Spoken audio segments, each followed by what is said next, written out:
సంక్రాంతి పర్వదినం ఈ పేరు వినగానే భారతీయ సనాతన సాంప్రదాయాల్లో అతిపెద్ద పండుగ ఈ సంక్రాంతి పండుగ. సంక్రాంతి పండుగ అంటే ప్రస్తుత కాలంలో అర్థం మారిపోతుంది. సంక్రాంతి అంటే కాలంలో వచ్చేటువంటి మార్పులకు అనుగుణంగా జరుపుకునేటువంటి ఉత్సవాన్ని సంక్రాంతి అంటాం.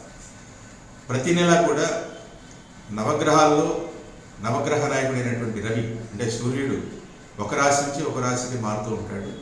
ఆ విధంగా మారుతూ ధనస్సు రాశిలోంచి మకర రాశిలోకి ప్రవేశించే పుణ్యకాలాన్నే రవి సంక్రమణం అట్లాగే సంక్రాంతి అనేటువంటి పదాన్ని ఉపయోగిస్తూ దీన్ని మనం పండగగా జరుపుకుంటాం.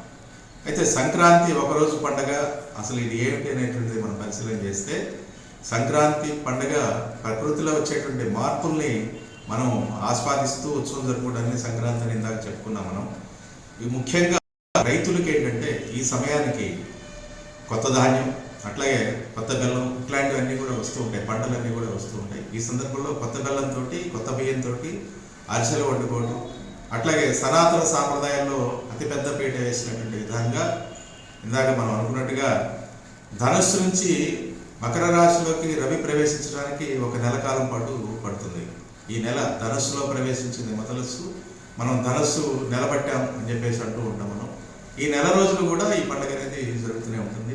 అంటే ప్రకృతిలో జరుగుతున్నటువంటి మార్పుల్ని కూడా వాటి నుంచి వచ్చేటువంటి ఏదైనా ఉత్పాతాలు లేదా ఇతరితర అంటువ్యాధులు ఇట్లాంటివి కూడా మన మీద ప్రబలకుండా ఈ నెల రోజులు కూడా మన ముంగిళ్ళన్నీ కూడా గోమయంతో ఆవు పేడతోటి కళాపులు చదువుకోవటం, అలుక్కోవటం, ముగ్గులు పెట్టడం, అదేవిధంగా గొబ్బెమ్మలు ఆవు పేడతో గొబ్బెమ్మలు పెట్టడం, అదేవిధంగా హరిదాసులు, అదేవిధంగా గంగిరెద్దులు. పురాతనంగా ఇప్పుడు ఉన్నటువంటి ఈ అంశాలన్నీ కూడా కనుమరుగైపోతున్నాయి. అంటే గంగిరెద్దులు ఆడించేటువంటి వాళ్ళు మన వాకిలి ముందుకు వస్తే వాళ్ళకి కావాల్సినటువంటి మనం వండుకున్నటువంటి పిండి వంటలో లేకపోతే ఇంకోటి ధాన్యమో ఇంకోటో వాళ్ళకి వస్త్రాలు ఇవ్వటం, ఇది అనాతనంగా సనాతనంగా అనాదిగా వస్తున్నటువంటి సాంప్రదాయం.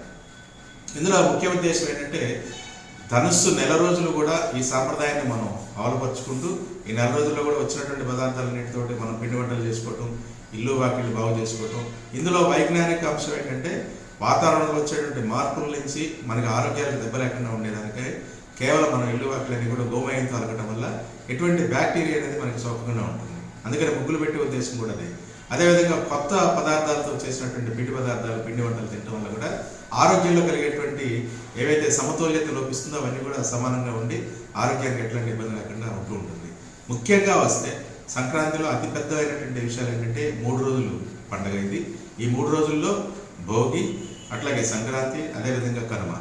భోగి రోజున మనకి ఇంట్లో ఉన్నటువంటి చీడపీడలో ఉన్నటువంటి ఏవైతే పనికిరాని వస్తువులు ఇట్లాంటివన్నీ పనికిరాని సామాన్లు కలప లేకపోతే ఇట్లాంటివన్నింటిని కూడా వేసి భోగి మంటలు వేసి ఆ దోషం అనేది ఆ రోజుతోటి పోవాలనేటువంటి భావంతో మనం భోగి మంటలు వేస్తాం. అదే రోజు బొమ్మల కొలు పెట్టుకుని సాయంకాలం పూట అట్లాగే పిల్లలకి భోగి పళ్ళు వేయడం అనేది కూడా మనకి సాంప్రదాయం. అదేవిధంగా సంక్రాంతి రోజున పెద్దల్ని ఉద్దేశించి అంటే గతించినటువంటి ప్రతి ఇంట్లో కూడా వాళ్ళ పెద్దలను ఉద్దేశించి వాళ్ళకి మనం బట్టలు పెట్టుకోవటం ఇతర సాంప్రదాయాలన్నీ కూడా వస్తుంటాయి. విశేషంగా ఇది పశువుల పండుగ కూడా కనుమ రోజున విశేషంగా చేస్తాం. కనుమ రోజున పశువులు సంవత్సర కాలం అంతా కూడా ఆరుగాలం కష్టపడి రైతు శ్రమించి పంట మరి పండించే విధానంలో ఈ పశువులకి అత్యంత ప్రాధాన్యత ఉన్నది. ఆ పశువుల యొక్క కష్టాన్ని గుర్తుపెట్టుకొని ఈ కనుమ రోజున విశేషంగా కర్మకి సంబంధించి పశువుల్ని కడగటం, శుభ్రంగా అలంకరించుకోవటం, వాటికి గంటలు కట్టడం, రంగులు అద్దటం ఇట్లాంటివన్నీ చేసి వాటికి మంచి దాణా పెట్టడం ఇవన్నీ కూడా చేస్తూ పశువుల ఉత్సవంగా కూడా మనం కర్మను జరుపుకుంటాం. అయితే కాలక్రమంలో ఈ సంక్రాంతి పండుగకి ఉన్నటువంటి ప్రాధాన్యత ప్రాముఖ్యత రెండు కూడా మనం కోల్పోతున్నాం. ఇప్పుడున్న ప్రస్తుత కాల పరిస్థితులు కనుక చూస్తే కేవలం సంక్రాంతికి వెనకటి రోజుల్లో గాలిపటాలు ఎగరేసుకునేవాళ్ళం, అంతవరకే బాగుండేది.